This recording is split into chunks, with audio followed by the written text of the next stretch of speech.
बलवडी कुंडल. मी 1978 साली ज्या शेतात उभा आहे ते शेत मी फक्त 5,000 रुपयाला घेतलं होतं आणि इतकं पडीक होतं की त्याला म्हणजे 2 पहिले मटक्या होत नव्हतं अशा अवस्थेत होतं. ते मी पहिल्याच वर्षी ते जरा नांगरणी करून बाकी मेहनत करून पूर्वी आता म्हणजे आजच्या पिढीला फटबारी म्हणजे काय समजावून सांगायचं म्हटलं तरी सुद्धा अवघड आहे. मी त्या ह्याच्यात फटबारीनं हायब्रिड ज्वारी केली आणि त्या एकूण माझा हा जो प्लॉट आहे त्यात 22च काकऱ्या बसल्या आणि साधारण 6 पावसाची ओढ झाली, सगळ्यांचं वाळायला लागलं. आता म्हणलं काय करायचं. मी त्या फटबारीच्या कोळवानं ते हायब्रिड पूर्णपणे 2-3 पाळ्या देऊन त्याला पुन्हा सरी म्हणजे भर दिली आणि पुन्हा दसऱ्या टायमाला पुन्हा पाऊस पडला जसं गणपतीच्या दरम्यान आणि ती भरीमुळं माझं काय पीक सुकलं नव्हतं. पण त्यावेळी पुन्हा पाऊस पडला इतकं जोमात आलं की 22 काकऱ्याला 22 मोठी हायब्रिड झालं आणि माझ्या हायब्रिड चांगला आहे अशी बातमी फिरत फिरत आमची दैवत असणारे क्रांतिकारीनं गिडीला त्यांना समजलं आणि बापूंनी मला बोलून घेतलं, तू काय केलंय? तर असंच केलं. मग त्यावेळी कसं प्रसारमाध्यम वगैरे काही नव्हते. बापूसाहेब अरुणांना म्हणले, अरे म्हणले त्यानं काय केले बघून येता. आणि त्यावेळी आजची पदवीधर मतदारसंघाची अरुणांना लाड अगदी स्कूटरवरून शेतात आली ती बघितलं आणि पुन्हा बापूसाहेबांना सांगितलं खरंच चांगला हायब्रिड आहे. त्यानंतर बापूंनी माझ्या शेतीची एवढं ॲडव्हर्टाईज केलं की एवढ्या मोठ्या माणसाच्या तोंडातून आपल्याबद्दल चांगलं जर येत असेल तर आपण ह्यात आता माघार घेतली. पुन्हा माझ्या लग्नापूर्वी 5,000ला जमीन घेतल्यामुळे मला 80ला पुन्हा 8.5 एकर जमीन आम्ही नुसती 29,000त घेतली. त्यावेळी माझ्याजवळ 1,000 रुपयेच होते. मग मला आता एवढी रक्कम 29,000 म्हणजे डोंगरा एवढी. माझे बोरगावचे पाहुणे होते, त्यांना म्हटलं असं असं आहे, मला जरा मदत तुम्ही काही करू नका, पण जी जमीन आहे आत्ता 8.5 एकर ती माझ्या बायकोच्या आणि तुमच्या घरातल्या लेडीजच्या नावावर करूया आणि मला भागल तसं मिळेल तसं मग पैसे फेडेल. पण पुढं पुढं काळ बदलत गेला, माणसं बदलत गेली. त्या पाहुण्यांनी ती काय मला परत पैसे घ्यायचं नाकारल्यानंतर मला त्यातली 2-2.25 एकरच जमीन जाईल.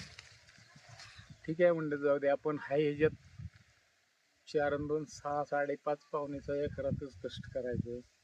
प्रचंड कष्ट केलं. पुन्हा बापूसाहेबांनी साधारण 89च्या दरम्यान इरिगेशनचं सुरुवात झाली म्हणजे चालूच झालं 89ला. साधारण 84च्या दरम्यान इरिगेशन इकडे येणार वगैरे म्हणल्यावर काय लोक म्हणले शक्य आहे का एवढं डोंगराच्या वरनं पाणी येणार नाही, हाय ती सफराचं वास विकायला लागतील.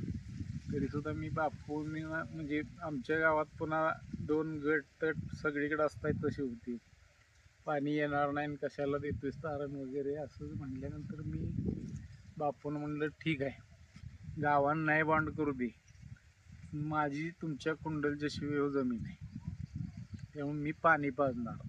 आणि मग बापूसाहेब म्हणले हे बघ असं कर, तुझ्या जवळपासचे तुला ऐकणारे की जेवढे असते त्यांचं बॉन्ड करून घे. पायपा येऊन पडल्या मग पटापटा पळायला लागले आणि आमच्या बलवडी गावातला फक्त अगदी 15%च भाग त्या इरिगेशनमध्ये तारण झाला. 15 म्हणजे पूर्वीच्या हिशोबानं बघितलं तर तो 5% सुद्धा नव्हता.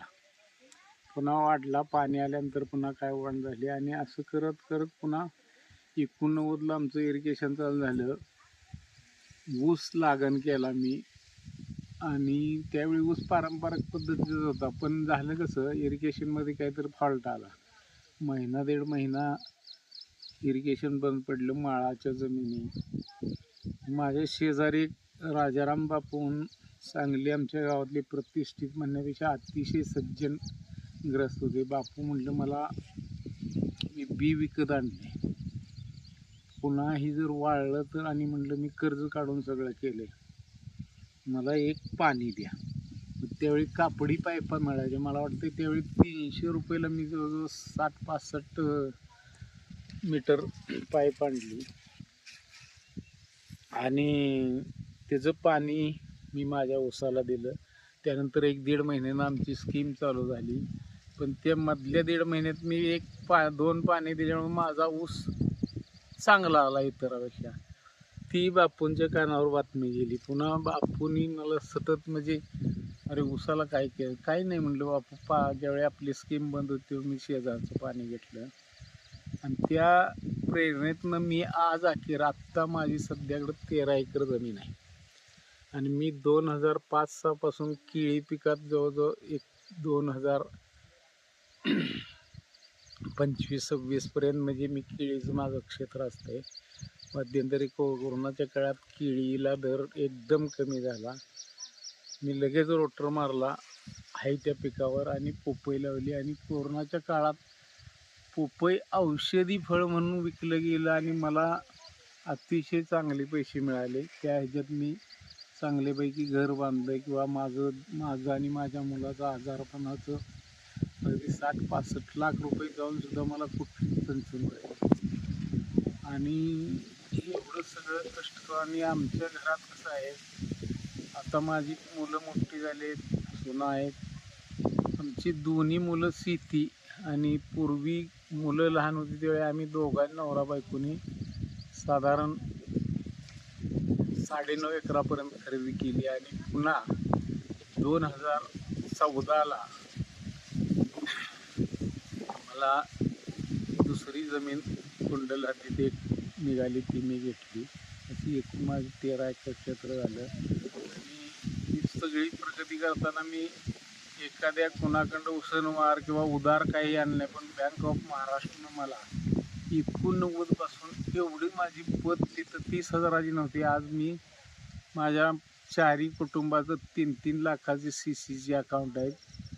आणि मी जर महाराष्ट्र बँकेत निरोप दिला किंवा मला अडचण आहे, आता मी येऊ शकत नाही, मनुष्य पाठवून देते, मला एवढे पैसे पाहिजे तरी देतात. म्हणजे एवढं चांगलं आजपर्यंत मी व्यवहार बँकेशी केले. पण काय आपल्या समाजात कसं असतंय, प्रगती म्हणण्यापेक्षा प्रयोगशीलता मी बरीचशी शेतात केली, राबलो, त्याचं फळ मला आता उत्तम मिळालेलं आहे.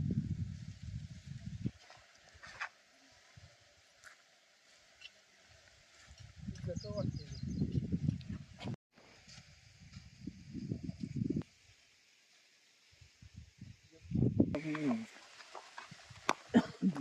आता 65 दिवसाच आहे.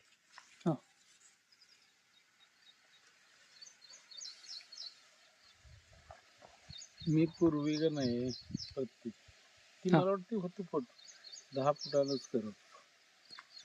आता ते पुन्हा पोरांनी 7 फुटावर गेलो, पण 7 फुटाचं कसं माहिती आहे का, मला पाहिजे ती अपेक्षित आलं नाही. मग आता 1 फूट वाढवून 8 फूट केले.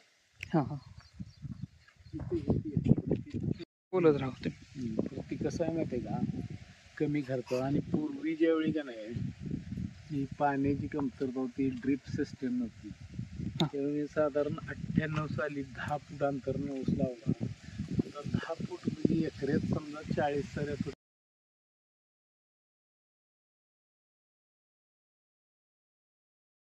3-3 महिन्याची 3-4 पिकं त्या सीझनमध्ये घ्यायचं. आणि मी ड्रीपनं पाणी वाचतं ह्याच्यावर मी जेन कंपनीचा माझा बऱ्यापैकी संवाद झाला. त्यातली सांगितलं की ड्रीपमुळं पाणी वाचत नाही.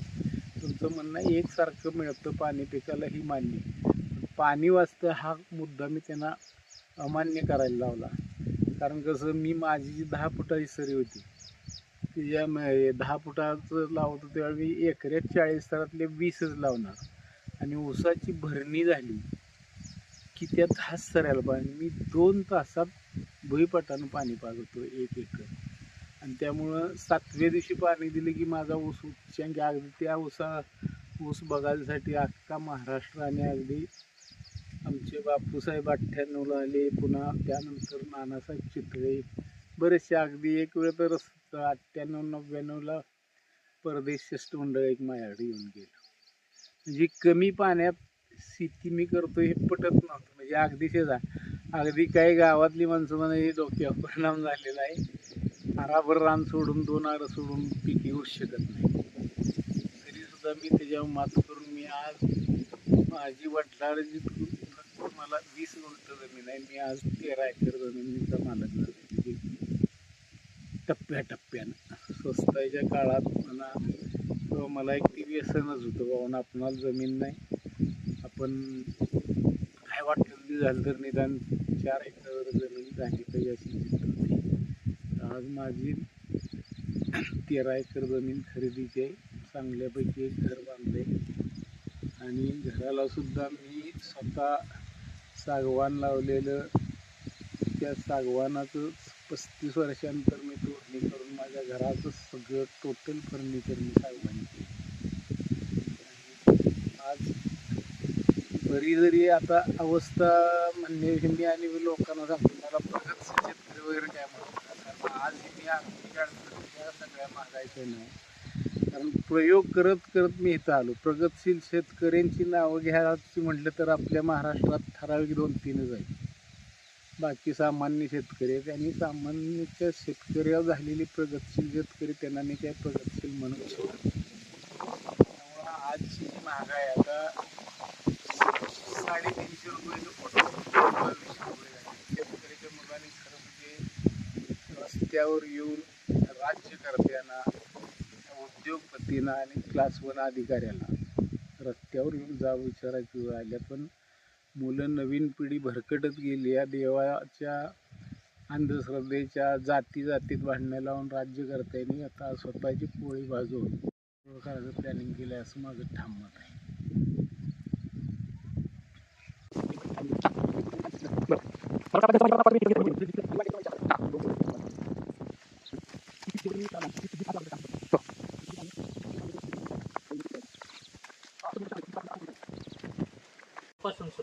नाही आता कसं मी साधारण 5-6च्या दरम्यान केळीचं पीक घ्यायला सुरुवात केली आणि त्या दरम्यान आम्ही केळी पिकासाठी लिंबोळी पेंट, करंजी पेंट आवश्यक आहे असं माझ्या वाचनात आलं. किंवा आमचे जे प्रतापराव चिपळूणकर असतील किंवा जैन कंपनी KB पाटील त्यांच्या माध्यमातून समजलं तर आम्ही कडलास वगैरे सोलापूर जिल्ह्यातल्या बऱ्याचशा करंजी पेंट, लिंबोळी पेंट तयार करणाऱ्या फॅक्टरीकडं कडलासवरनं आम्ही एक वेळ एक टेम्पो भरून आणला आणि त्याच्यात मग आता पिंडीचं तुम्ही चेकआउट करायचं म्हटलं तर एक अनुभव आम्हाला विकत मिळाल्यासारखं झालं. तर ते पेंडी इतके टक्के आयली आहे अमुक तमुक असं आम्ही ऐकलं. प्रत्यक्षात लिंबोळीत 3-3.5% वर तेल निघत नाही आणि ती विकणारी आम्हाला सांगा 5% ऑइल आहे अमुक तमुक. आणि ऑइल शेतात घालणं किती योग्य किती अयोग्य ह्याचा अभ्यास न करता दाबून सांगितल्यानंतर मी जरा संभ्रमात पडलो. आणि पुन्हा मग असंच मला पलूसमध्ये एक सिसा नावाचे आमचे खत दुकानदार ते म्हणले की पोखरणे एक पिंडीचं बाबा नवीन चालू केलं आणि बऱ्यापैकी. कुठं आहे पोखरणी? तर भाऊची आयला म्हणलं वाळवा तालुका म्हणजे सगळा विलंदर माणसांचा तालुका आहे. म्हणलं पोखरणीत चांगलं होत असेल काय माझा विश्वास नाही म्हणून आम्ही गेलो. अगदी गेल्यानंतर मी तिथं त्या कार्यक्रमात सुद्धा असंच म्हणलं, खरं म्हणजे वाळवा तालुक्यात सगळी हुशार माणसांची उत्पत्ती आहे आणि लबाडांची पण. आणि मग इथं एवढं विश्वासानं करतात ह्याच्यावर आणि तिने विश्वास लिंबोळी, विश्वास करंजी असं नाव ठेवलं होतं. आता ते किती विश्वासानं वागतात हे मी त्यांची परीक्षा घ्यायसाठी जवळजवळ 6-7 पासून मी ते वापरते. काही वेळा मी समक्ष त्यांचं प्रॉडक्ट म्हणजे उत्पादन काढत असताना मी तिथं जागेवर गेलो तर बऱ्यापैकी होतं. आणि मग पुन्हा मी अगदी एकरी 4 पोती लिंबोळी पेंट, 1 करंजी पेंट, मासळीची 2 असं म्हणजे रासायनिक मिक्स करून भट्टी लावून ते वापरत होतो. त्याचा पण मला रिझल्ट, पण त्याच्यापेक्षा पुन्हा कसं, आता मी 20 वर्षापूर्वी मी माझ्या देशी गाईच्या गोठ्यातनं 500 मायक्रॉनच्या त्या निचरा तरीच्या पाईप वापरून फिल्टर प्लॅन्ट केला होता. पण ते तिथनं कॅनमधनं भरून आणायचं, पुन्हा ते कालवायचं, परत सोडायचं, जरा तापाचं वाटलं. आमचे एक कुंडलचे मित्र आहेत संताजी लाड, तिने 2 वर्षापूर्वी तो स्लरी टँक आणला होता, तो बघितला, त्यांचं पिकाचा रिझल्ट बघितला. त्यानंतर आता कसं ते घ्यावं का न घ्यावं, पुन्हा ते पिकाची मी एखादी वस्तू पूर्ण खात्री झाल्याचं घेत नाही. आणि मग पुन्हा आमच्या गावातले किसान रोपडे शरद बापू आणि आरुण पवार हे अतिशय मी कष्टाळू प्रगतशील शेतकरी. ती मला म्हणले आपल्या आटपाडीत एक भगवा स्लरी फिल्टर मिळतोय आणि तो तिथला स्थानिकच जाधव नावाचे ते त्यांनी पण बऱ्यापैकी म्हणजे आहे ना, म्हणलं जाऊन तर बघूया. पुन्हा मग आता ते प्लॅस्टिकमध्ये बरीचशी फसवा बसली असते, origin material 5 layer 6 layer 10 layer, तर त्या सगळी टोटल आम्ही 2-3 तास त्यांची चिकित्सक माहिती टेक्निकल सगळी घेतली आणि घ्यायचं ठरवलं. आणि ती मी परवाच म्हणजे अगदी 22 तारखेला मी ती 22 ऑगस्टला तो आणला टँक.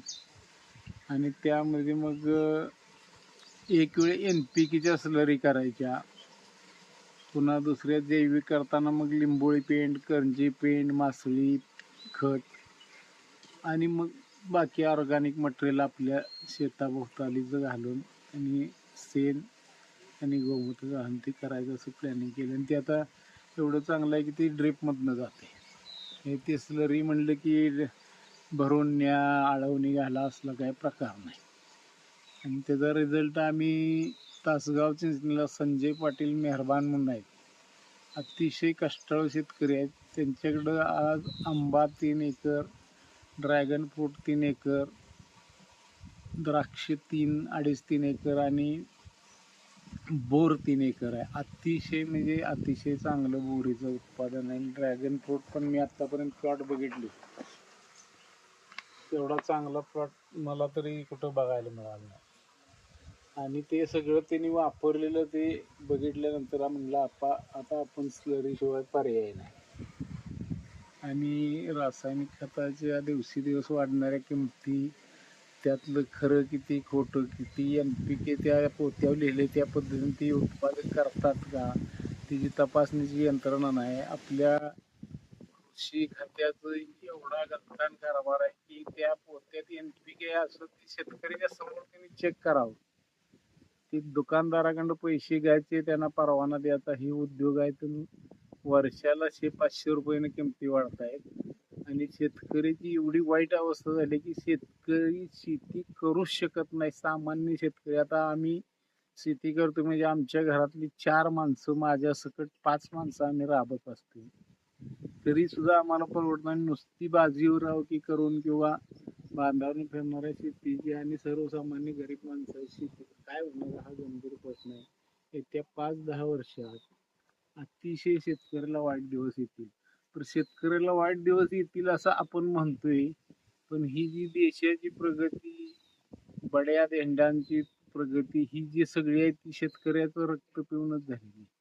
कुठल्या देवळातनं किंवा गणपतीच्या देवळातनं, महादेवाच्या देवळातनं काय येत नाही, येतं ती सगळं ही वैभव देशाचं जगाचं दिसते, ते शेतकऱ्याच्या घामाचं वैभव. आणि तरी सुद्धा त्यांना शेतकऱ्याला लागणाऱ्या बाय प्रॉडक्ट खतं असतील, ड्रीप असेल, त्याला लागणारे अवजार असतील, ह्याच्या किमती भरमसाठ करून उद्योगपतींनाच मोठं करायचा उद्योग चालू झालेला आहे. आता मी 4 वर्षापूर्वी कुबोटा ट्रॅक्टर आणि ब्लोअर घेतला. सबसिडी किती तर 1,25,000, पण माझा त्या 2 वस्तूवर 87,000 रुपये GST गेला आणि ती सबसिडी मिळायला 1 वर्ष गेलं. म्हणजे मला जी माझं घेतलं काढून तीच दिलं. त्याच पद्धतीने शेतकऱ्याची फरफट सगळे राज्यकर्ते करतायत. मी कुठल्या पक्षावर किंवा कुठल्या ह्याच्यावर, आणि अतिशय वाईट दिवस शेतकऱ्यासाठी शेतीसाठी आले. त्याच्या शेतकऱ्याच्या मुलांनी गांभीर्याने विचार करून जाब विचारण्याची वेळ आलेली आहे. आणि सगळ्या शेतकऱ्याच्या मुलांनी एक देशी गाय पाळली तरी सुद्धा आपली शेती भविष्य काळात चांगली पिकू शकते, जेव्हा माझा ठाम विश्वास आहे. मी त्या पद्धतीने गेली 20 वर्ष करतोय. माझ्या 4-5 गायी होत्या, पण माझ्या मुलाचा ऍक्सिडेंट झाल्यामुळे मी आता सध्या माझ्याकडे एकच देशी गाय. पण एका देशी गायीवर मला जे रोज 10-20 किलो शेण निघते, त्याचा वापर मी तंतोतंत करतो गोमूत्राचा आणि शेतीचा. आणि कमीत कमी रासायनिक खत म्हणण्यापेक्षा 40% रासायनिक खत आणि बाकी सगळं ऑर्गॅनिक मी वापरतो. त्यात मग ते अशोक आगरीचं लिंबोळी पेंड असेल, मासळी खत असेल, करंजी पेंड असेल, वापरून मला बऱ्यापैकी रिझल्ट आले असं माझं मत आहे.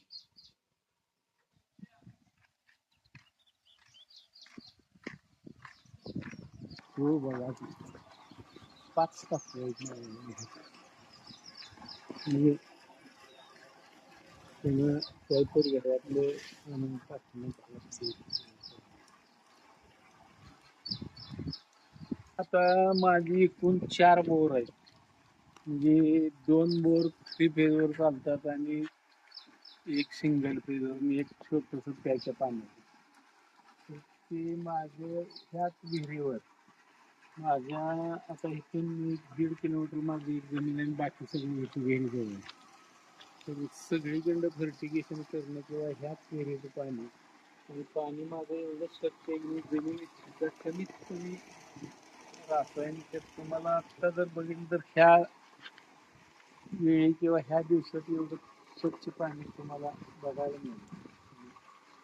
मुळात माझ्या सगळ्या जमिनी 4 इंच माती आणि बाकी खडक असणाऱ्या या सगळ्या जमिनी JCBने पोखरून काळी माती भरून तयार केल्या. अगदी तुम्ही बघितलं अगदी वरती या विहिरीच्या जागेवर बघितलं तर 3 इंच सुद्धा माती नाही. म्हणजे छोट्या घरात माती नसतापर्यंत केलं. त्याच्यावर त्या पाईप मधून पाणी 24 तास विहिरीत पाणी.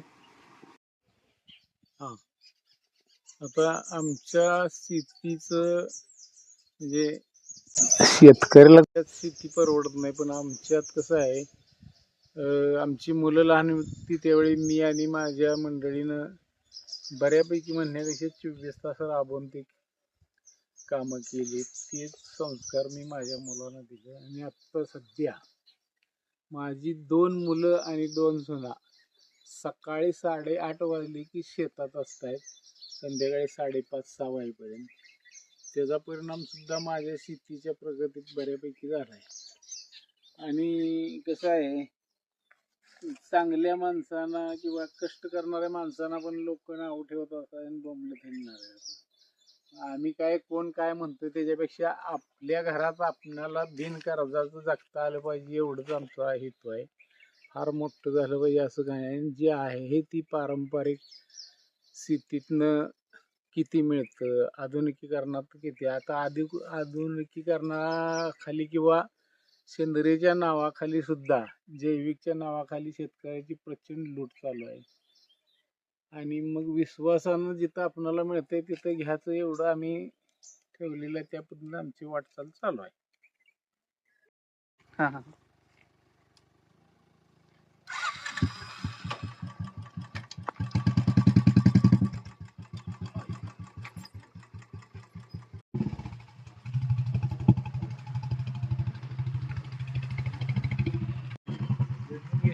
नाही ही झाडं सगळी मी लावली.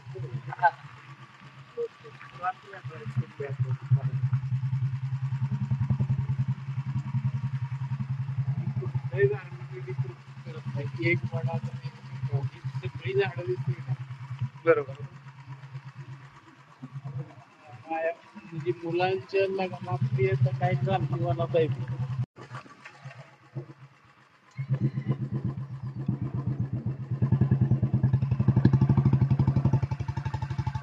स्लरीचा विषय आहे का नाही, आता मग ते स्लरी टँक निघाले, ऑटोमाइज निघालं सगळं.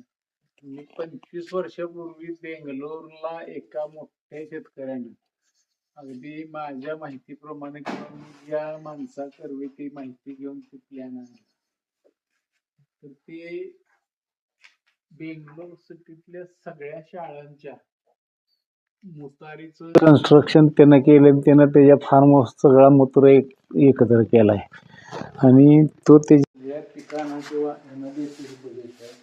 मग आताची कल्पना आपण एवढी मोठी करू शकत नाही. मी नुसतं त्याचं डिझाईन काय फोनवरनं घेतलं आणि मी 25 वर्षापूर्वी माझ्या गोट्यातच जे गोमूत्र जे निघतंय ते 24 तासाचं गोमूत्र फिल्टर होऊन माझा एक 500 लिटरचा टँक आहे. तो टँक बसून तुम्ही कॅनमधनं भरून नेऊन सिटीला सोडवतो.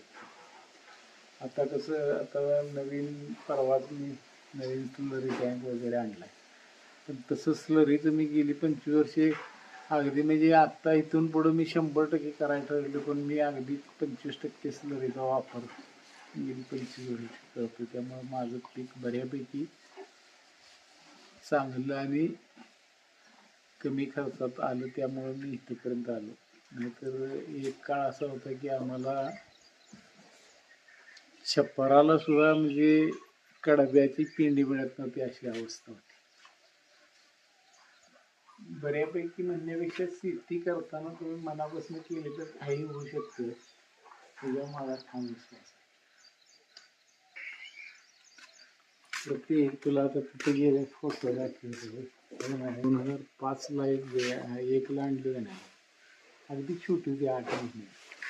ती गाय घेतल्यानंतर माझी एवढी प्रगती झाली की माझ्या स्वप्नात येणार. तर ती परवा मी 22ला दवाखान्यात असताना दिवस शेवट झाला. पण मला माझ्यानं फोन केला आपली सुना. मी ॲम्ब्युलन्समधून आलो होतो. ती गाय बघितली आणि सकाळी घेऊन येऊन बोलली.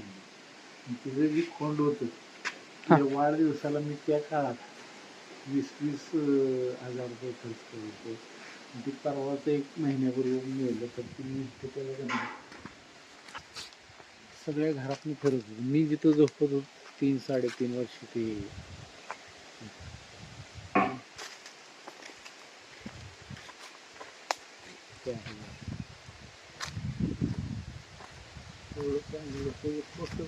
आपल्याकडे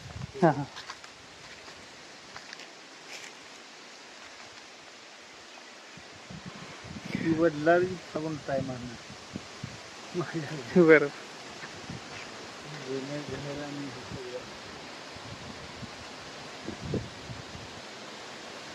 चांगले. तिथे कसं आहे माहिती आहे का, फळ आहे, सीताफळ आहे, चिक्कूची 5-6 झाडं आहेत, लिंबूची 7-8 झाडं आहेत. लिंबू सुद्धा भरपूर गेला. एवढं सारखी पीठ करायला लागेल.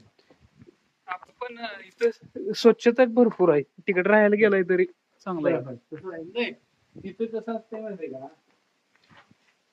4 दिवस मोठा मुलगा येतो, संध्याकाळी येतो. 4 दिवस घेऊन. आणि कसं आहे माहितीये का, इथं सगळं बोर आता 2 आहेत. तिथे एक आहे, तिकडे विहिरी बसली. 4 बोर आहेत. सगळं पाण्याचं ऑपरेट करणं वगैरे आहे नाही. जबरदस्त वडाची झाड. माणसं म्हणजे वडा झाड राहत नाही. तुला सांगतो माझं लग्न झालं नाही त्यावेळी 3 खण घर होतं झाडला. ही झाड बोनच हे आता 48 वर्षाचं झाड. त्याचा वापर मी ही एवढं पान आहे ना, आता तिथं सोडा लावलं. ही जर तुम्ही स्मृतीत घातलं तर तुमचं आरोग्य 1 नंबर भेटतं. पण भटबामनं सांगते वड दारात नका. पण मी दारातूनही मी आता कुठल्याही धार्मिक विधी न करता वडाच झाड लावतो. वर्षाला 1 तरी झाड लावतो.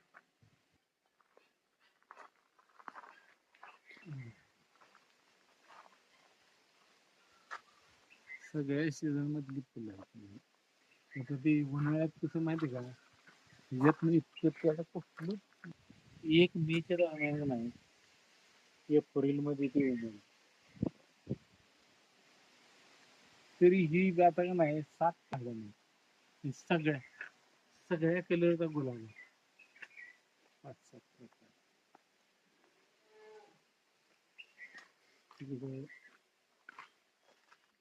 हा, घराजवळचा परिसर. ही हित नाही केलं म्हणजे बघा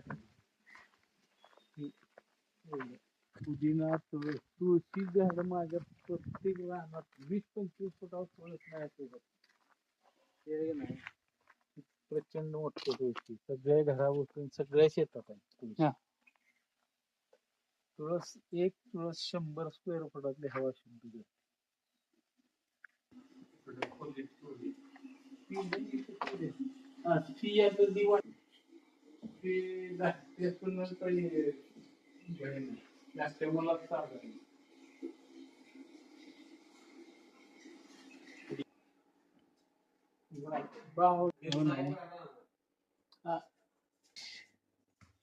चौऱ्याहत्तर ते साधारण 82 पर्यंत ह्या एवढ्या 200 कोंबड्या होत्या त्यात हित नाही इकडे काय आणि आम्ही इतर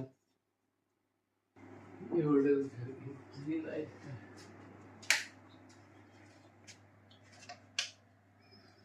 हो नाही किंवा आपला किचन गट्टा चूल सगळे असत एवढ्या 3 घरात आम्ही दोघं आणि 2 मुलं झाली तरी एवढ्यातच होत. तुला बापू आले बापूंच्या नाही आणि चितळे नाना त्यांच्या प्रेरणेत बरंच कुठं जरी असं तर गाड्याला काम चालू डब्यानं घातली.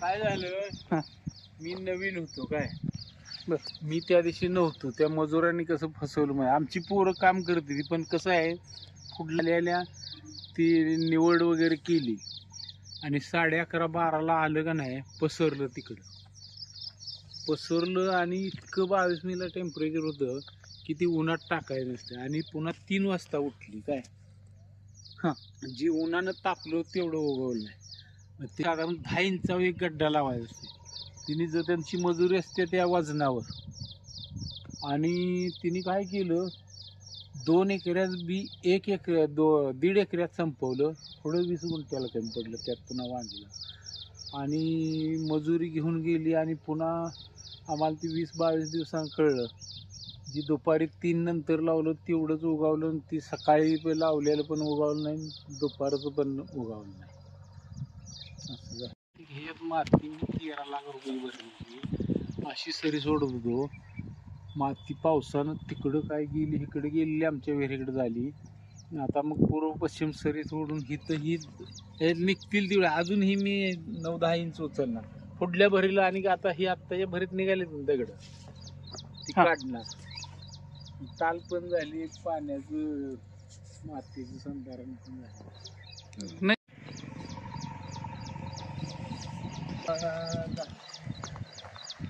ही कृष्णा व्हरायटी मी माझ्याकडं पूर्वी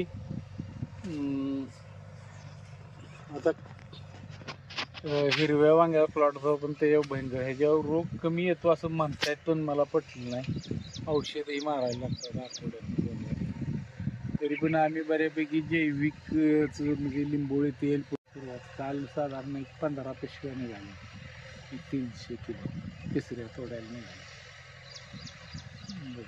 ही एक वेळ झाली त्या तिथल्या केळीला लागलं तेवढ्यात तुझा फोन आला थांबून ही पिल्ली कापणं किंवा हिथलं किरकोळ आहे की नाही हिथलं तण नियोजन सगळं आम्ही दोघं करतो नवरा बायको तण येऊनच देत नाही तर ही विहिरी तशी 50-45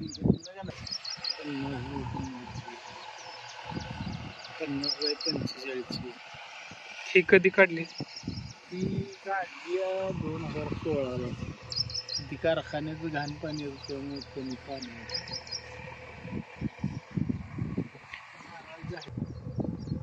शेतीत कुठले मला आता कसं कोरोनाच्या काळात फक्त पपईनं भरपूर पैसे दिले आणि साधारण 12 ते 18 पर्यंत केळीचा माझं सगळं पीक एक्सपोर्ट होतं आता एक्सपोर्ट त्या काळात पीक होत होतं आणि त्यावेळी 7-8 एकर केळी असायच्या साधारण कसं 12,000 पासून 18,000 पर्यंत मला त्या काळात मिळालं पण आता त्यानंतर कसं आहे, कोरोनानंतर काहीही केलं तर शेतकऱ्याला पैसे मिळत नाहीत. कोरोनात जसे डॉक्टरनी पैसे मिळेल तसे पैसे मिळवायला शिकले.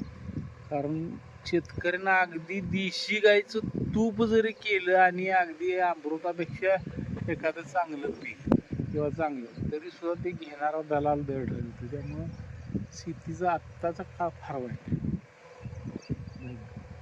काहीही करा, घेणार गिराईक आणि दलाल किंमत ठरवते. तुम्ही प्लॅस्टिकचा कंगवा किंवा प्लॅस्टिकची वस्तू घ्यायला गेली तर त्यावर छापलेली किंमत आहे. आणि ती 3 रुपयाच्या वस्तूवर 300 रुपये छापली जाते. आपल्या देशात सगळ्यात वाईट काय माहिती आहे का, शेतकऱ्याला लागणारी अगदी जैविक असू दे, उदाहरणार्थ तुमचा ट्रायको सुडो, तिची खरी किंमत किती आहे कोणालाच माहीत नाही. ती दुकानदार 400 रुपये विकताय, पण त्याच्या 1600 आणि 1800 रुपये किंमत छापलेली असते. मग हे एवढ्या किमती 100% 200 पट छापायला परवानगी दिली कोणी? मग कसं आहे माहिती आहे का, ते सगळेच प्रशासनातले अधिकारी आणि राज्यकर्ते, आता त्यांना शब्द नाही, एवढी नाही नालायक आहेत म्हणाय काय अडचण नाही. नालायकापेक्षा वाईट शब्द आहेत माझ्याकडे, पण ते वापरणं बरोबर. कसं आहे, एक तुकाराम मुंडे आला तर हे अन्न भेसळ बरीचशी जनतेला माहीत आहे.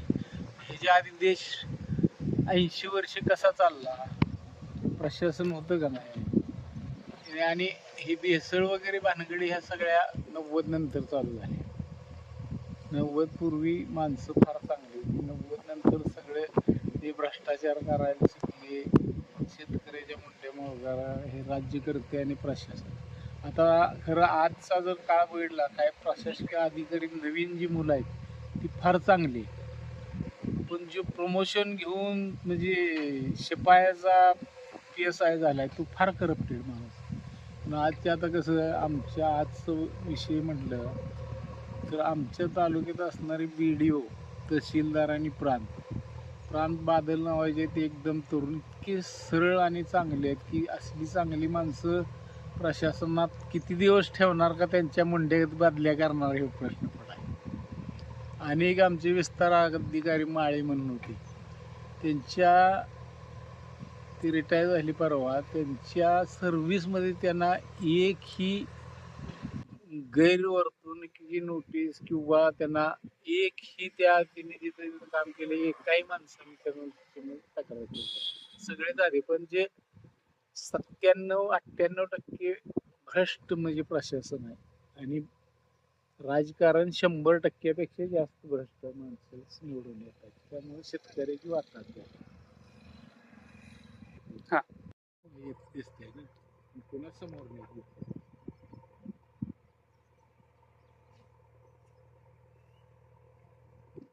100% सेंद्रिय केलं.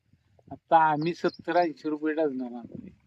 मी ही 70 रुपयाच्या आत देणार नाही. आणि कसं आहे, 100% सेंद्रिय केळीचं आपण कसं रासायनिक आणि ह्याच्यात चवीत भयंकर पडलं.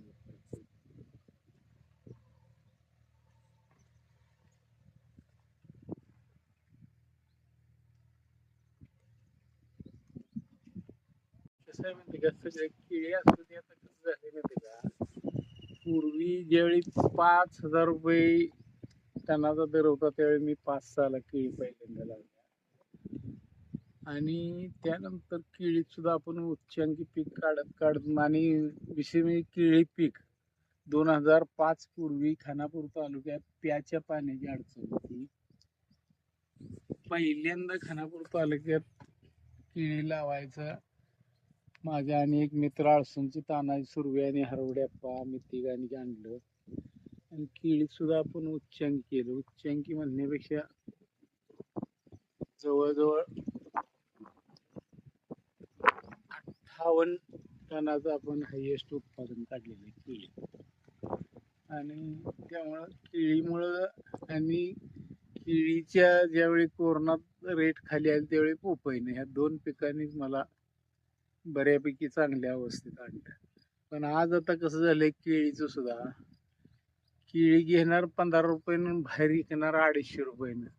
पोपईचं तसंच आहे. पोपई आमच्याकडं आत्ता 20-22 रुपयानं घेत आहेत आणि 150 रुपये किलोनं पुण्या मुंबईत विकताय. मी ही जी चेन आहे की नाही, ह्याच्यावर सरकारी नियंत्रण पाहिजे. मुंडे साहेबासारखा खरं म्हणजे शेती उत्पादनाच्या रेटवर आणि एकूण मधल्या सगळ्या भानगडीवर नियंत्रण करणारा प्रशासनाने एखादा अधिकारी ठेवला पाहिजे.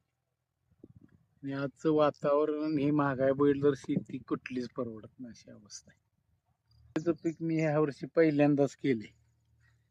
आता आल्यात सुद्धा नक्की किती खर्च येतो ही पैसे आले सांगतात एवढं झालं, पण आले एवढं महागडं पीक कुठलंच नाही. मला आता 2 एकराला मला 6 लाख रुपये गेले 3 महिन्याच्या. आता ती दर येणार कधी, ती रोगमुक्त होऊन हातात कधी येणार ह्याची गॅरंटी नाही. आणि कसं होतंय प्रसार माध्यम, एखाद्या शेतकऱ्याला एक वेळ आलं की तेच गृहीत धरून ही सरकारमध्ये बसणारे जे आहेत का नाही, की शेतकरी फार पैसे मिळवतो असा जे गैरसमज आहे ते चुकीचं आहे. कारण पैसे एखाद्याला एखाद्याच वेळी मिळतात. वर्षाला तेवढं पैसे मिळत असतं तर माझ्यासारख्यानं आत्ता हेलिकॉप्टर पाहिजे. कारण आम्ही 80% शेतातली कामं आम्ही घरातल्या घरात. अगदी मोठं काम असेल तरच बाहेरलं मदत, नाही तर काही नाही. आता माझ्याकडे जवळजवळ ऊस आहे, पपई आहे, केळी आहे, आलं आहे आणि वांग्याचा छोटासा प्लॉट आहे. आणि ज्या ठिकाणी आलं उगवलं नाही तिथं मी सूर्यफूल केलं. निदान किमान आता तेलातली दुधातल्या भेसळीपेक्षा तेलात भरपूर भेसळ आहे. सूर्यफूल भुईमुग 1-1.5 एकर केलाय. कारण आपलं अन्न आपणच केलं तर आपण जगू शकतो. नाहीतर जसं पुढारी भटजी आणि क्लासमन अधिकारी शेतकऱ्यांना पोचले, तसंच आता डॉक्टर पोसायची पाळी आली. कारण डॉक्टर ही सेवा, खरं सेवाभावी पदवी आहे डॉक्टर वकील, पण सगळ्यात करप्टेड आता डॉक्टर. इतके पैसे अगदी 100रातले का नाही 10 डॉक्टर चांगले, सगळ्या थरातच म्हणजे विचित्र अवस्था आहे. देश राज्य कुठलं कुठं खरपट निघालं हे शेतकऱ्याला कळायचं. आणि शेतकऱ्याच्या पोरांना काही जातीवादी पक्ष स्टेजवर निर्धर्म राष्ट्र म्हणून सांगतायत आणि 3,500 जातीत भांडणं लावून स्वतःची पोळी करायचं. त्यामुळे शेतकऱ्याची अवस्था वाईट आहे. आणि शेतकरी संघटित व्हायला शेतकऱ्याच्या पोरांना इतकं बुद्धिभ्रंश केलाय की ती कुठल्या तरी संघटनेचा सभासद गल्लीतला गट पुढारी कर असं करत करत शेतकरी पोरं भरकटलीत. कारण जे खरोखर जातीवंत शेतकरी किंवा जातीवंत जे कर्तबगार माणसं आहेत त्यांची पोरं रस्त्यावर येऊन ही दंगा करणं, जातीचं विष पेरणं असलं काही करत नाहीत.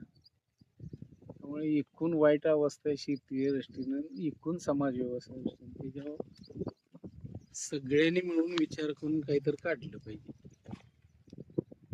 वडाझाडा मी ज्या दिवशी घराचं काम सुरुवात केलं त्यावेळी साधारण 1.5 फूट उंचीचं रोप होतं.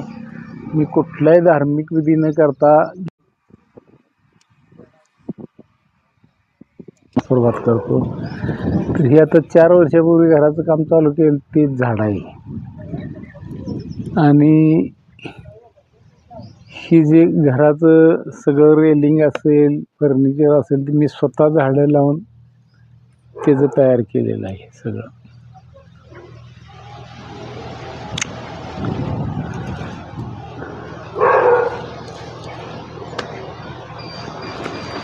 आणि मी कुठला एखादा कार्यक्रम असेल, मग लग्न असेल, एखाद्या नातवाचा वाढदिवस, एक झाड लावतो. अगदी मी 3 मुलांची लग्न कुठल्याही भटजीशिवाय मुहूर्ताशिवाय केले. आणि मी माझ्या घराचं सुद्धा गृहप्रवेश, कारण वास्तुशांती मी म्हणणार नाही, शांती नक्की कशात असते कोणालाच कळलं नाही.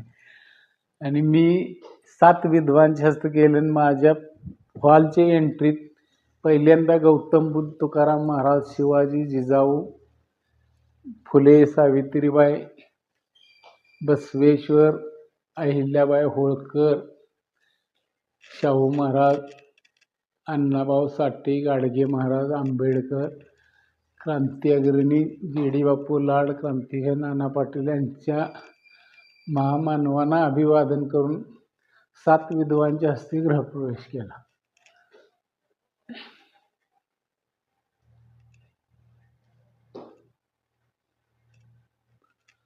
आणि घरातलं सगळं फर्निचर माझं सागवानही आहे. ते मी स्वतः झाडं लावली, वाढवली आणि मी 40 वर्षात मी जे जे केलं त्या प्रत्येक झाडाचा, प्रत्येक फळझाडाचा असू दे ह्याचा मी 100% वापर केला.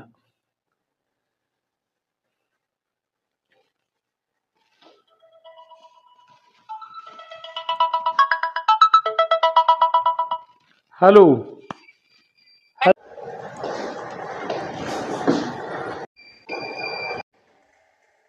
सुद्धा मला गावानं सरकारी एक ही माझ्याकडं पुरस्कार, सरकारी माझ्याकडं शिकून गेलेली सांगली कोल्हापुरात 7 कृषीभूषण. ती कृषीभूषण मिळवायसाठी त्या अधिकाऱ्यांना दारू मटण दिल्याशिवाय तेव्हा मला खाजगी 11 संस्थांनी पुरस्कार दिले. हा, अगदी 2002ला मला वारणा कारखान्यावर माझा मोठा सत्कार केला. पुन्हा 2001ला नरसिंग गुरुनाथ पाटील साहेबांचा सत्कार माझ्या हस्ते दसरा चौकात घेतला कोल्हापूरच्या माधवराव चौधरींचा माझा.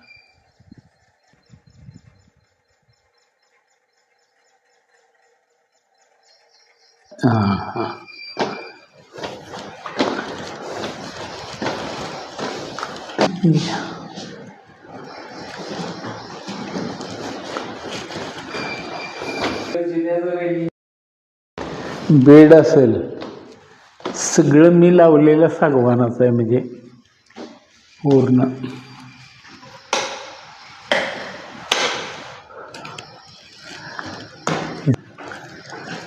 आता ते मुलांच्यासाठी स्टडी टेबल,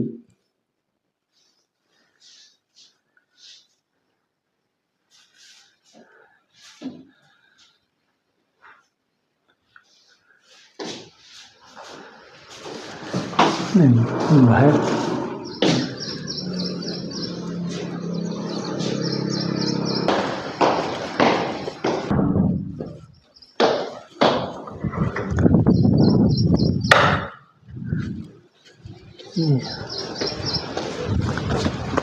ही बरं का, रात्रीचं पेट वडगावपर्यंत लाईटा दिसते, इतकं सुंदर आहे. आणि सागरेश्वर अभयारण्य आहे नाही, त्याच्या बरोबर गेटच्या समोर किर्लोस्कर पॉईंट.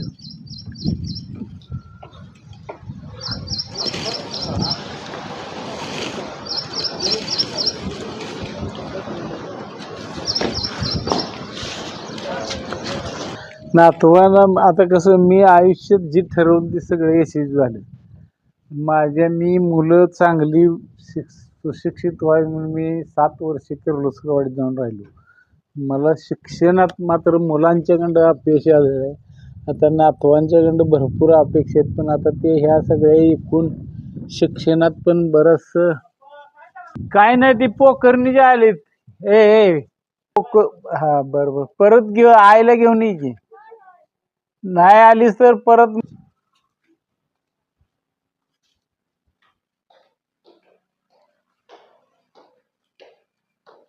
आता इकडं एक बेडरूम आहे.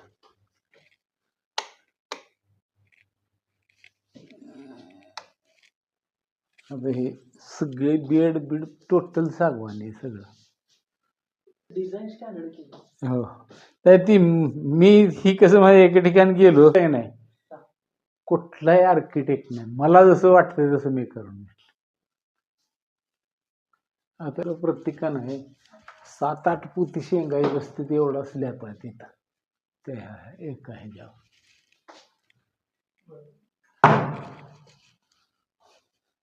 माझं 85,000 रुपये एस्टिमेट, आणि फार फ्लो चांगला आहे. मी प्रत्येक दवाखान्यात 6 महिने होतो नाही, माझ्या मुलीनं जावायला एवढा त्रास झाला आणि शेवानी मी काही होऊ दे म्हणलं. माझा मुलगी आली तर तिच्यासाठी सेपरेट हॉल. आणि आता इथं हे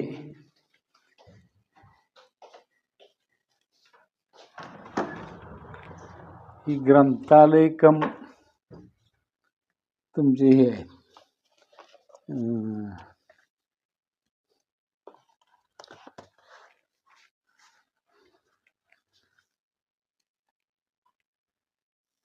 हे सगळे शाहू महाराजांचं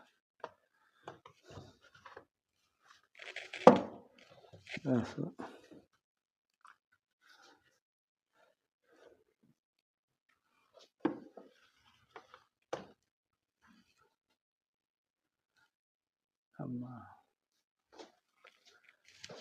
आता हे कॉम्रेड गोविंदराव पानसरे यांचं शिवाजी कोण होता हे पुस्तक मी माझ्या घराच्या प्रवेशा दिवशी 2000 पुस्तकं वाटले. आणि ते आमच्या विभागाचे कर्तव्य दक्ष, मी कसं सुहास बाबरांना पक्षाचा प्रतिनिधी मागत नाही. एक अनिल भाऊ बाबर आमचे अशी होते की त्यांना कुठलाही पक्षाचं लेबल फक्त त्या सिक्वेन्स काय त्या मांडवाखाली जायचं म्हणून, नाही तर स्वतः अनिल बाबरनी सभापती असल्यामुळे प्रचंड खानापूर तालुक्यात काम केलं. आणि ते साखर कारखान्याचे चेअरमन असल्यापासून माझे मित्र. आणि त्यांच्या निधनानंतर मी त्यांच्या मुलाला फक्त सांगितलं की तुम्ही फक्त भाऊंनी जी कामाची पद्धत राबवली तीच राबवा, तुम्हाला काही पक्ष लागत नाही, पैसे वाटायला लागत नाहीत, काही नाही. म्हणजे त्यांच्या हस्तेच मी ह्या पुस्तकाचं वाटप केलं होतं. पुन्हा आमचे आता आजच्या काळातले तुकाराम महाराज असणारे साळुंके, आता खरं साळुंके सरांच्या हस्तेच मी करणार होतो, पण त्यांच्या तब्येतीचं जर हे केलं. आता इथं साळुंके सरांनी लिहिलं विद्रोही तुकाराम पुस्तक जर वाचलं तर तुम्ही कुठल्याही देवळात जाणार नाही. हे एवढं चांगलं आहे. म्हणजे त्याने आपल्या संतांनी सुद्धा काय सांगितलं, तुम्ही जिथं आहे तिथं कर्म नीट करा. कुठंतरी म्हणजे सत्यनारायण घाला, मिरवणूक काढा असलं काही सांगितलं नाही. त्या पद्धतीने मी गेली 48 वर्षे मी कुठलाही धार्मिक विधी केलेला नाही. मी एक झाड लावतो आणि माझ्या कामाला सुरुवात करतो.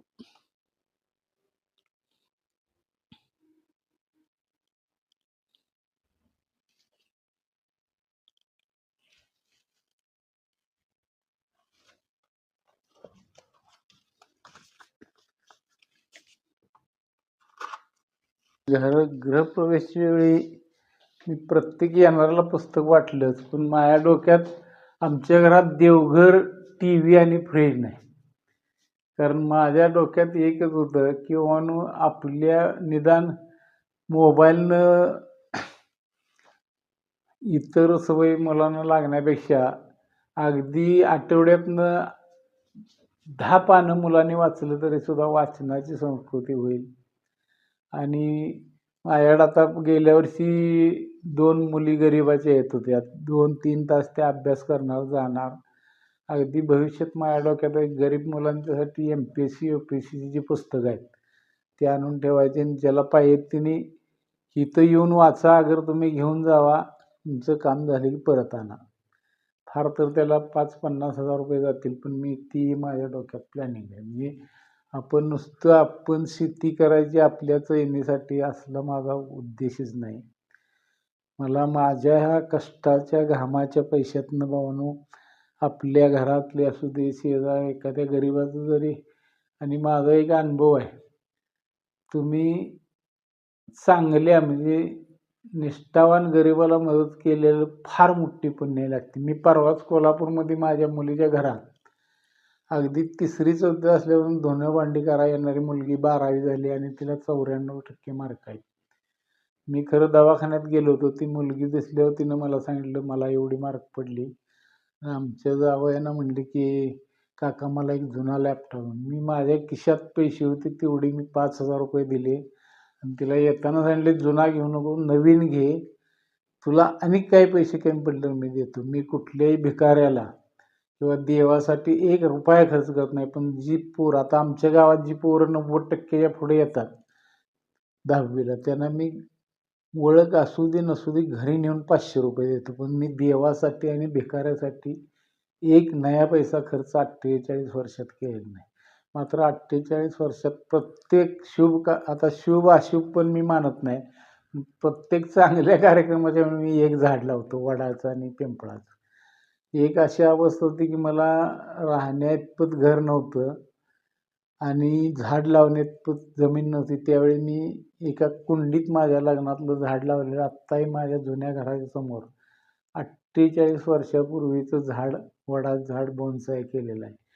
आणि हे बडजीगिरी करणारे, भविष्य सांगणारे महाराज लोक सांगतात की दारात वडाचं झाड नसावं. अरे वडाचं झाड एवढं आरोग्यदायी आहे की तुम्ही त्यांना कुटील डाव खेळून बायकांना दोरं गुंडाळायला सांगितलं. दोरे न गुंडळता तुम्ही जर एक वडाचं झाड लावलं तर पूर्वीपेक्षा चांगला म्हणजे निसर्ग तयार होईल. त्यांच्या काळात सुद्धा शेतकऱ्याला लुबाडून सगळा उद्योग चालू होता असं ते आता विकून. म्हणजे ते साळुंके सरांचं पुस्तक आहे. त्यांच्या काळात सुद्धा ते शेतकऱ्याच्याच रक्तावर सगळं चालवायचं त्यावेळेपासूनचं ते हे एकूण आजचे राज्यकर्ते त्यावेळेचे संस्थानिक म्हणा, राजे म्हणा, नाही बदलली.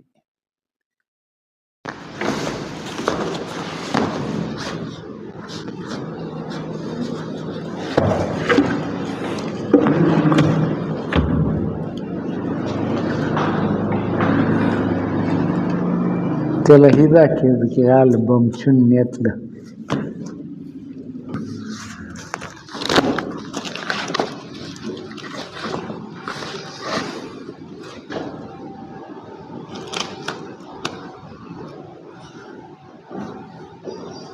नाही ती ती आहे ही बाकी परवा दिलेली. आता ते कसे आता प्रत्येक मला माझं 78ला मी जी जमीन घेतली 4 एकर त्याच्यात माती नावाचा घटक फक्त 2-3 इंच होता. आणि माझे एक प्रकाश जोशी नावाचे मित्र होते.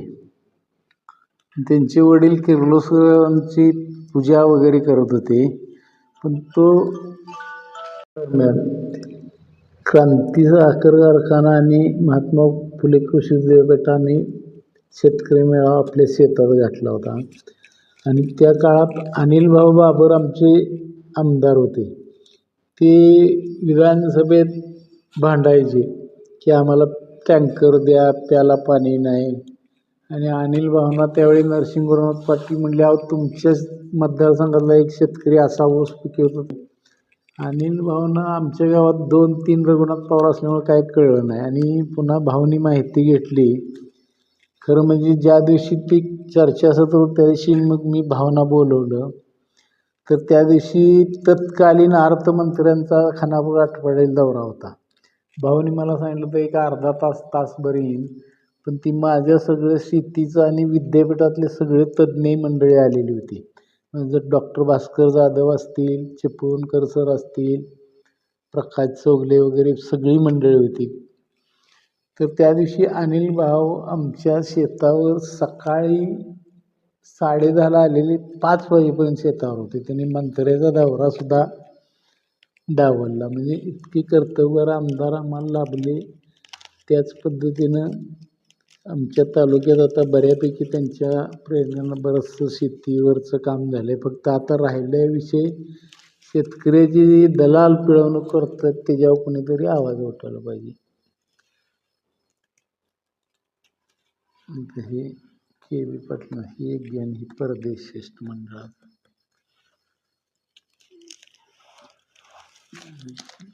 हो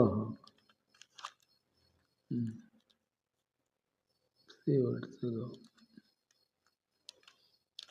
आता सुभाष पाळेकरचा फोटो आता हे बघा हे 10 फुटाचं अंतर बघा. मी मिरची कारलं सगळ्या प्रकारे आता ती खोंडपूरला म्हणलो नाही मी एवढा मोठा होईपर्यंत ते माझ्याजवळ झोपायचा आणि त्याच्या वाढदिवसाविषयी ती वेगळा मोरसुद्धा त्याच्यासमोर येऊन नाचत होता म्हणजे हो 6व्या वर्षापर्यंत 45 टन पहिल्या वर्षी 80-82 टन आणि 6व्या वर्षी 25 6 वर्षी पीक काढलं नव्हतं मी कल्टिवेशनचे पैसे किती वाचतात. आता ह्याचा सुभाष पाळेकर आता हे आहेत का नाही डॉक्टर कामत हा जो मुलगा आहे का नाही अटलजींचा नातू आहे थोरल्या भावाचा त्यांचे तुमच्यासारखी आत्ता ती बायोरिच आहे का नाही त्या पद्धती आता किती सागवानाची झाडाचं ती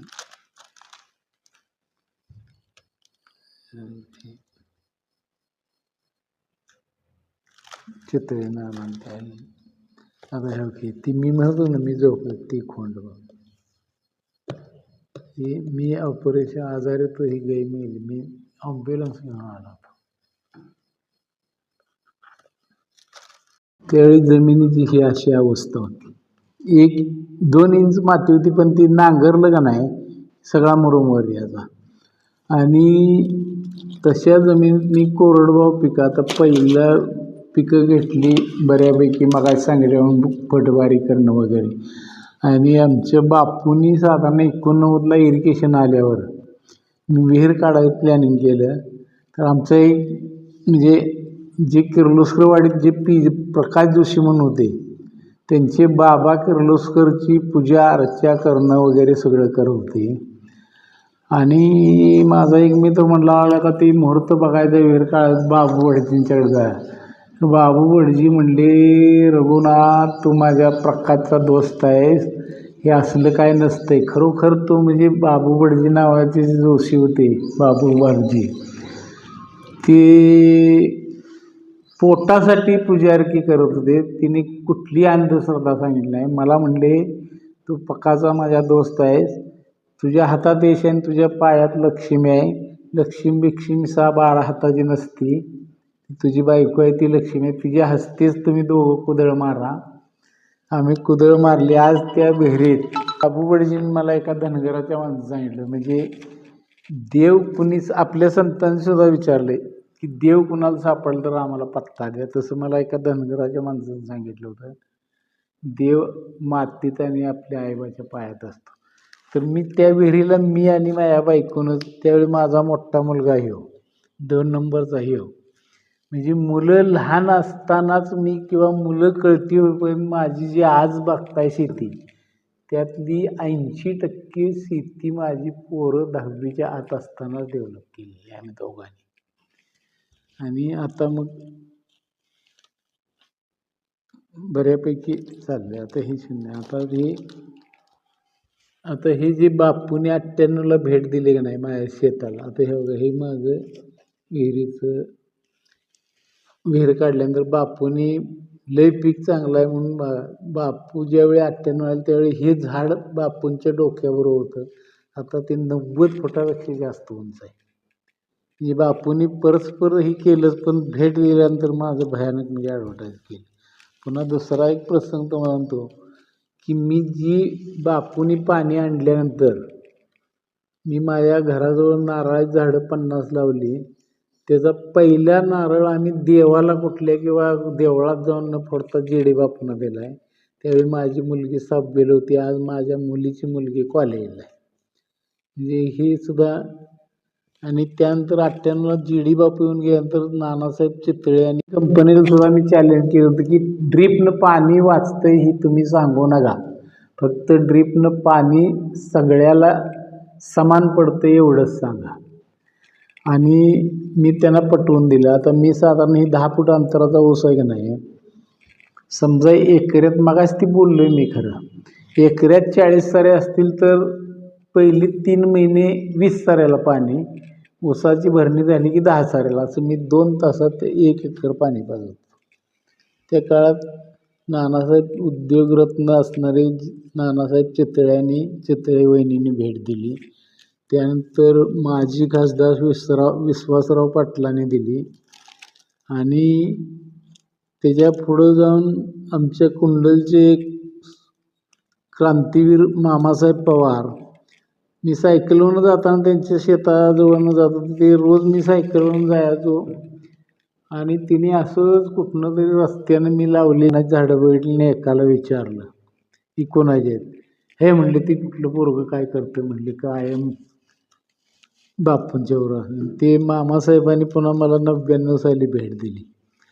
त्यावेळी माझ्या एका नारळाच्या झाडावर 150 नारळ होती आणि ती पुन्हा माझी झाडं बघितल्यानं मामाने सागवान आणि नारळाची झाडं लावली. आता हे पुन्हा 10 फुटाचा जो पट्टा होता त्या आमच्या जिल्हा परिषद मतदारसंघातल्या मालनताई मोहिते अध्यक्ष असताना त्यांच्या कानावर गेलं, म्हणजे बाबा असं असं तुमच्या शेजारच्या गावातला शेतकरी असं करतो. त्यांना काय माझी त्यांची ओळख नव्हती, त्यांना पण बापूंनीच सांगितलं. तर त्या मालनताई मोहिते अध्यक्ष असताना सगळी कृषी खात्याची मंडळी आणि जिल्ह्यातलेच काही पण महाराष्ट्रातले सगळे कारखानदार माझ्या शेतावरून गेले. अगदी कोल्हापूरचे नरके साहेबांची चिरंजीव ते संदीप नरके वगैरे ही सगळी मंडळी माझ्या शेतावरून गेली. सगळ्यात जास्त कोल्हापूरहून अकलूजची माणसं आली माझ्या शेतावर. एक तर दिवस असा होता की सांगली आणि सातारा जिल्ह्यातले साखर कारखान्याची सगळी शिष्टमंडळ, मग तो विश्वास कारखाना असेल, राजाराम बापू असेल, कृष्णा असेल, वारणा असेल आणि नागेवाडी, 4-5 कारखान्याची एका दिवशी ती 10 फुटाची अंतराची लागण बघायला आली.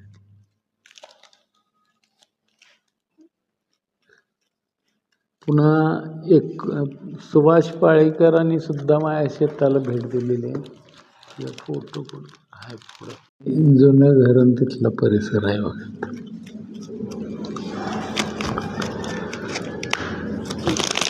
सुभाष पाळेकरांचा पण फोटो आहे. सरोद जी टी व्हीवर रोज दिसतात, ती 13 साली आलेली आपल्याकडे. आता ही घेता येते. मला जी.डी. बापूने एक वेळ बोलता सांगितलं होतं की 42च्या स्वातंत्र्य लढाईची सुरुवात बलवडीत मिटिंग घेतली होती खाशाबा अण्णा पवारांच्या घरी.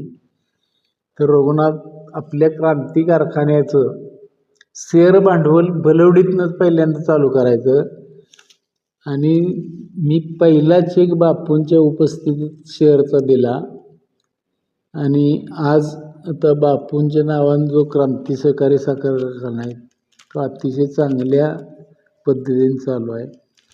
आता काय बापूंच्या तत्वाला छेद मिळाला असला तरी सुद्धा आम्ही जी.डी. बापूंनाच देव मानतो. बाकी जी.डी. बापू आणि संत सोडून मी कुठलाच देव मानत नाही खरं म्हणजे आज अखेर. आता हे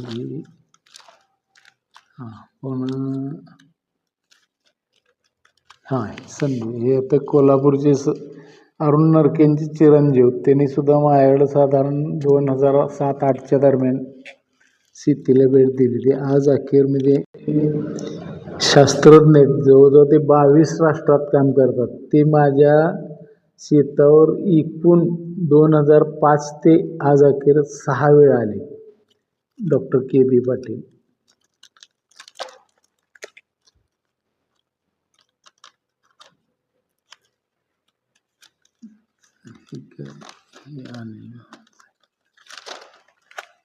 पुन्हा 99च्या दशकात पुन्हा माझ्या शेतीचं बरंचसं ॲडव्हर्टाईज झालं आणि पाचगणीला कुठली तरी मिटिंग होती आणि त्यांना प्रगतशील नव्हे प्रयोगशील शेतकऱ्यांना त्या परदेशी पाहुण्यांना भेट द्यायची. तर आमच्या खानापूर तालुक्यात रामतात्या जाधव त्यांच्या शेताला आणि माझ्या शेताला साधारण 2006च्या दरम्यान भेट दिली आणि आज अखेर त्यांचे माझे संबंध चांगले आहेत.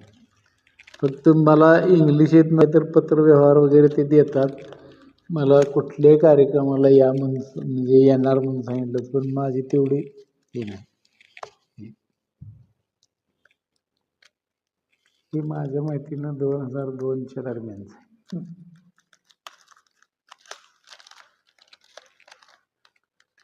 आता ही बंद कर. ठीक आहे. 89 सालचं.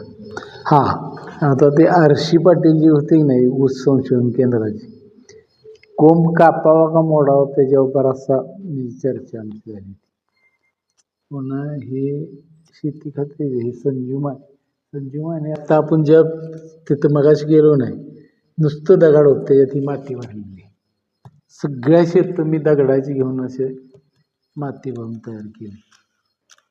बावड्या एवढा होता, म्हणजे पोराने केलेली विषय काय नाही. पण आत्ता कसं माहिती आहे का, आमची मापं काढणारी माणसं आहेत का नाही, ती म्हणते पोरं काम करते ते तुम्ही भट्टी कापलं. मी काय बोलत नाही.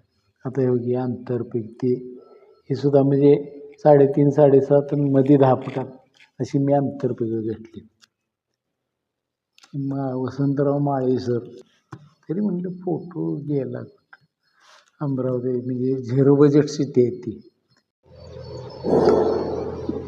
म्हणजे मी इथंपर्यंत का आलो तर हे 10 फुटाच्या अंतरात भुईमुग आहे.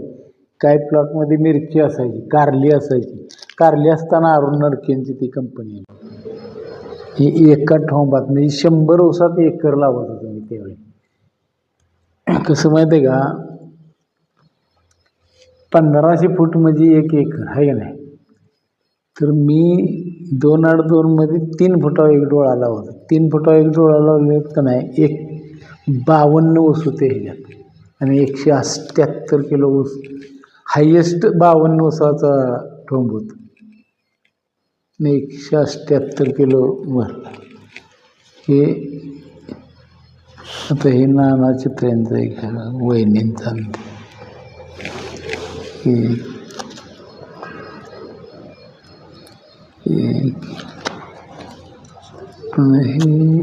ही मास्तुळे सर जिल्हा कृषी अधिकारी होते पूर्वी. MCC. आता ऊस किती काटा मारतो ते मला कसं कळतं माहिती आहे का, आता ही मोळीवर म्हणजे 3 मोळे एक वर पडले का नाही की 2 टनानं पडलं, 2 मोळे पडले की 2.5 टनानं. काटा मारलेलं लगेच समजतं मला. हे सगळं शेतीतलं होते. KB पाटील हे परदेश पाहुणे आले. हे वारणा कारखान्या सिस्टम आहे. शेती अधिकारी ते विश्वनाथ पाटील. म्हणजे ही पाला पेटवायचं नाही वगैरे हे आता सांगते नाही, मी ते 2002च्या अगोदरपासून करतो. 98 पासून 10 फुटातला का नाही पाला असा मी पसरणार आणि इथे ह्या सरीत मी भोपळा कारली लावायचं आणि ह्याच्यावर पसरायचं. अगदी कलिंगडापासून सगळं.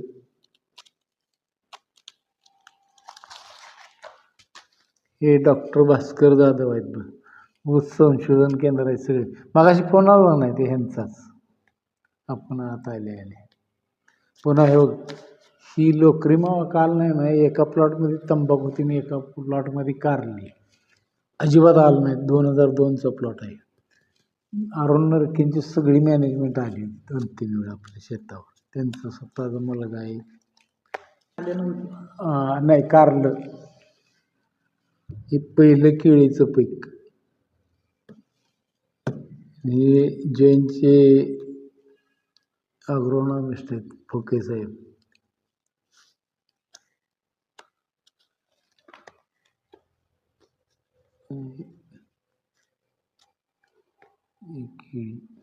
हे आता आपण 58 टनाचं ॲव्हरेज काढलं होतं ह्या केळीच्या पिकात. KB पाटील 6 वेळ आलेलं म्हणजे एकमेव माणूस माझ्याकडं आहे. हे घडाच दिसतंय बघ, संजय माने.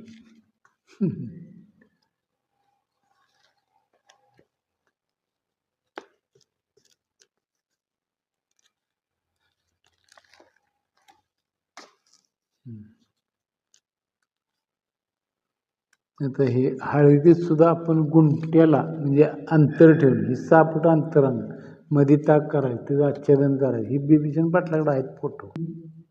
गुंट्याला 1 क्विंटल, 40 गुंठ्यात 42 क्विंटल हळद काढली.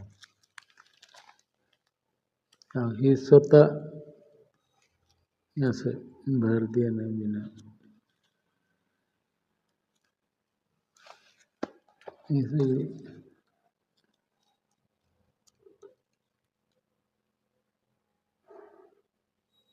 म्हणजे अंतराचं जे विषय आहे नाही ते आपण स्वतः डेव्हलप केलेलं आहे. कुणी आत्ता कोण पण काय सांगेल 6 फूट अंतर डोक्यावर परिणाम झाला आहे सगळी म्हणा शेजारी.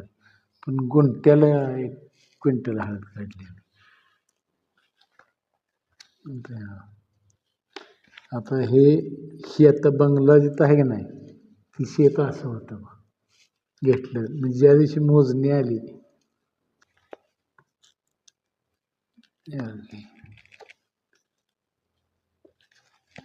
योगी पुन्हा त्याला ही जाऊ तिथे कसं ही 210चं पोकलँड 1.5 महिना होता. अशी दगडं काढून बारीक मूळ होईल ती आपलं शेड आहे की नाही तिथनं इकडं 3 फूट टाकलं आणि त्याच्यावर 2.5 फूट माती घातली. एवढं शेती डेव्हलप केली. ज्या दिवशी ही फिल्टर बसून पाईपलाईन केली नाही त्या दिवशी 22,17,000 रुपये नुसत्या दुरुस्तीला न्यायला गेलं होतं. मुलगी आमची नात शिरोलीची नाही कॉलेजच्या पहिल्या वर्षाला गेली. प्रत्येक वाढदिवसाला 1 वडाचं झाड मी सगळ्या नातवांची 5-5 झाडं लावली. कुठलाही धार्मिक विधी नाही. तिन्ही पोरांची लग्न बिनमुहूर्ताची ही रेखाताईला दाखव जरा. नाही मला माझ्याकडे आत्ता तिथं दाखवेल माझ्याजवळ आत्ता तिथं 10-15 पिंपळाची आणि 5-7 वडाची आहेत रोप मी तयार करतो. हो हां बैलाच्या वाढदिवसाला किती बायका मी माझ्या नातवांचा किंवा पोरांचा माझा घातला नाही पण त्या बैलाजवळ ही ती गाय मिळाली. ह्या गायीनंतर भयंकर म्हणजे माझी प्रगती झाली. ह्याच्या वाढदिवसाला मी त्या काळात म्हणजे 30 वर्षापूर्वी हे कसलं निसर्ग आता तिथं काय असलं दिसतंय का बरंच हे बघ त्या घराजवळ सगळं आहे. हे असं कंपाऊंड होतं बघ ह्या असल्या झाडाचं ती लई कट करायला लागायचं. आता हे बघ ही मोठा मुलगा हे 2 नंबरचा ही मुलगी त्या काळात एवढं चांगलं होतं. मी आता त्यांना म्हणतो का बारका असताना जी होतं ते आता काय आहे का ती तुला सांग का आमचं 2 भाऊ दारोडं होतं काय मला एका माणसाने तू करतोस खरं ते तुझ्या ह्याला योग्य. आता ही सागवानी झाडं पोरं हे बावड्या हे अण्णा आणि ही मुलगी मी खड्डे पाडून ती नाही राजगिऱ्याचं लाडू 100वर नेलं.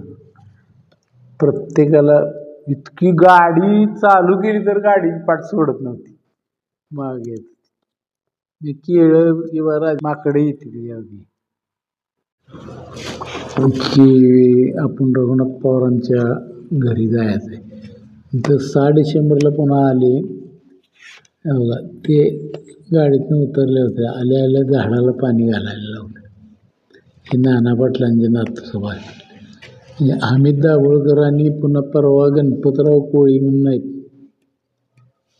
ते अमेरिकेत मुलगा असते 30 अमेरिकेची 3 कुटुंब आली कार्यक्रमाला येऊ शकले नाहीत.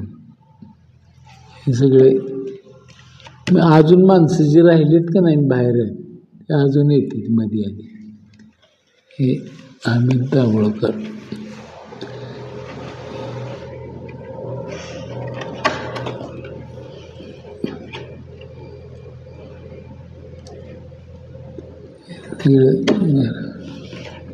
त्या दिवशी अगदी नुसते हमीद दाभोळकर येणार म्हणल्याची 150 माणसं गोळा झाली.